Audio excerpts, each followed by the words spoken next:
إياك نعبد وإياك نستعين۔ آیت نمبر 4 إياك نعبد سورہ کے شروع میں اللہ تعالیٰ کے حمد غائب کے صیغے کے ساتھ کی گئی ہے۔ إياك نعبد اور اس کے بعد کی آیات میں اللہ تعالیٰ کو مخاطب کر لیا گیا ہے، اسے التفات کہتے ہیں۔ اس میں اشارہ ہے کہ بندہ جب اللہ تعالیٰ کا ذکر کرتا ہے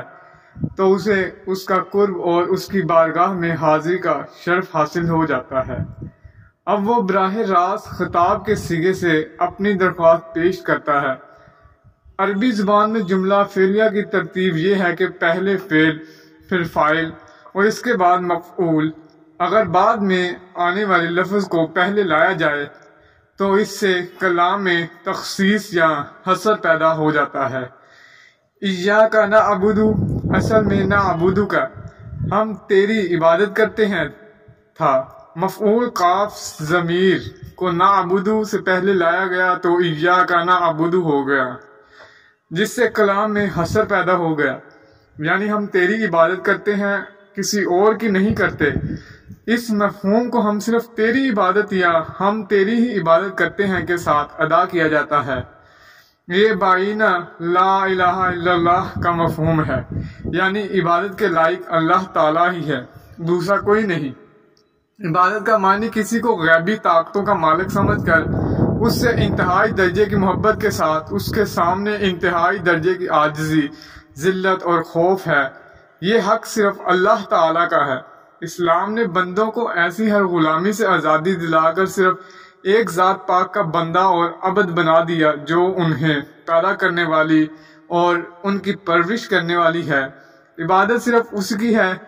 اس کے ساتھ کسی کو نہ شریک کرنا جائز ہے، نہ اس کی محبت جیسی محبت یا اس کے خوف جیسا خوف کسی سے جائز ہے۔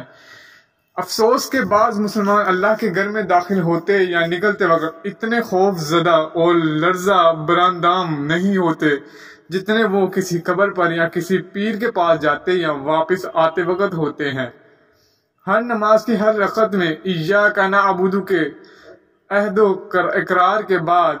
کسی دوسرے کی بندگی اللہ تعالیٰ سے سب سے بڑی غداری ہے،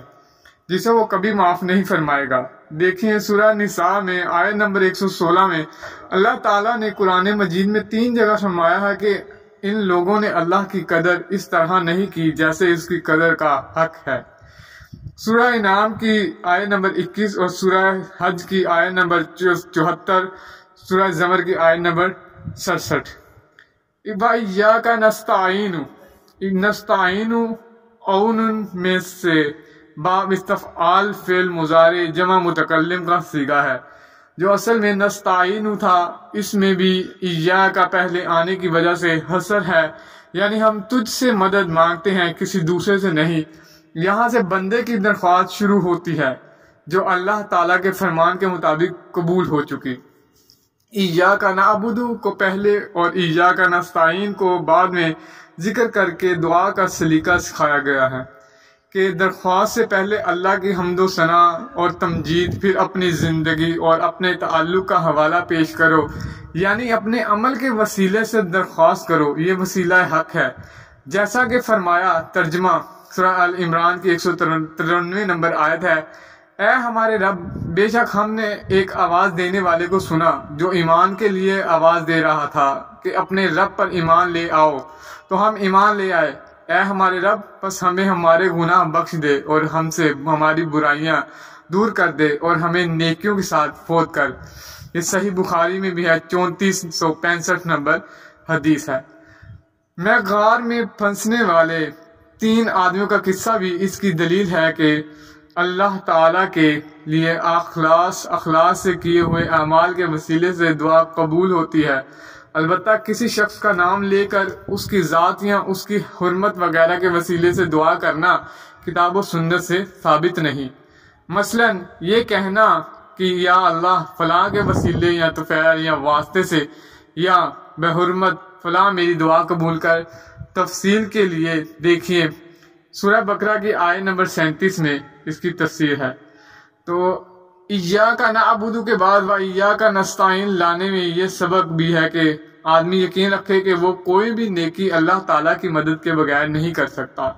مکمل طور پر اللہ کے سامنے بے بس اور بے اختیار ہونے کا عقیدہ رکھے اور اس کا اظہار و اقرار بھی کرے، یعنی ہم صرف تیری عبادت کرتے ہیں اور تیری عبادت میں اور اپنے تمام کاموں میں تیری ہی مدد مانگتے ہیں، تیری مدد کے بغیر نہ ہم تیری عبادت کر سکتے ہیں نہ کچھ اور اس لفظ میں اللہ پر توکل اور اپنے تمام کام اس کے سپرد کرنے کی اعلیٰ تعلیم دی گئی ہے۔ بعض سلف نے فرمایا کہ فاتحہ قرآن کا خلاصہ ہے اور ایاک نعبد و ایاک نستعین فاتحہ کا خلاصہ ہے، کیونکہ ایاک نعبد کہنے سے انسان شرک سے بری ہو جاتا ہے اور وہ ایاک نستعین کہنے سے وہ اپنی قوت و طاقت اور اختیار سے خالی ہو کر صرف اللہ پر توکل و اعتماد کا اقرار و اظہار کرتا ہے۔ اس استعانت سے مراد ان کاموں میں مدد طلب کرنا ہے جن کا اختیار اللہ تعالیٰ نے صرف اپنے پاس رکھا ہے، کسی مخلوق کو ان کا اختیار نہیں دیا۔ مثلا معالج دوا دے سکتا ہے مگر شفا صرف اللہ ہی کے پاس ہے، کوئی صاحب خیر کچھ روپے پیسے دے سکتا ہے مگر غنی یا فقیر کر دینا تو اللہ ہی کے ہاتھ میں ہے، طبیب علاج کرتا ہے مگر اولاد سے نوازنا صرف اللہ کے ہاتھ میں ہے، فوج آدمیوں اور اسلحے سے ایک دوسرے کی مدد ہو سکتی ہے مگر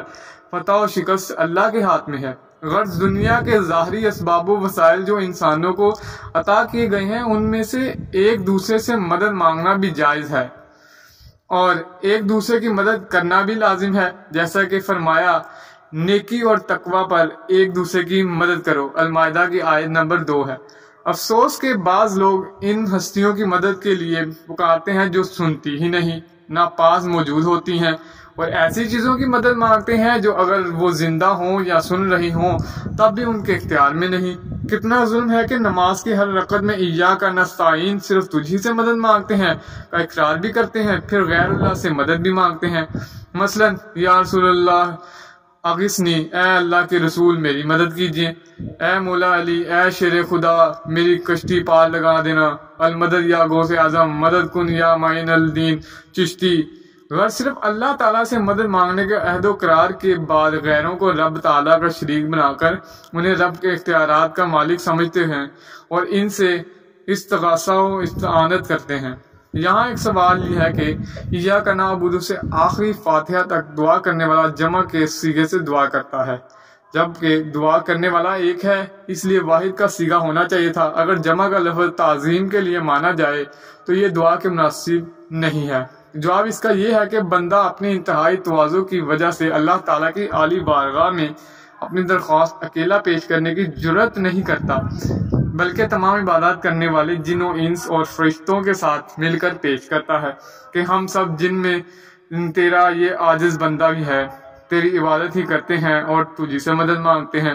بعض اہل علم نے یہ حکمت بیان فرمائی ہے کہ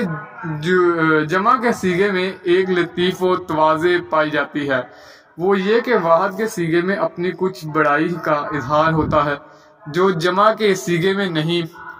بعض مفسرین نے اس میں یہ حکمت بیان فرمائی ہے کہ ہر مومن دوسرے مومنوں کے ساتھ ایک جسم کی مانند ہے اور ہر مومن تمام مومنوں کی نمائندگی کرتا ہے، اس لیے وہ اکیلا ہی تمام مسلمانوں کی طرف سے عرض کرتا ہے کہ ہم صرف تیری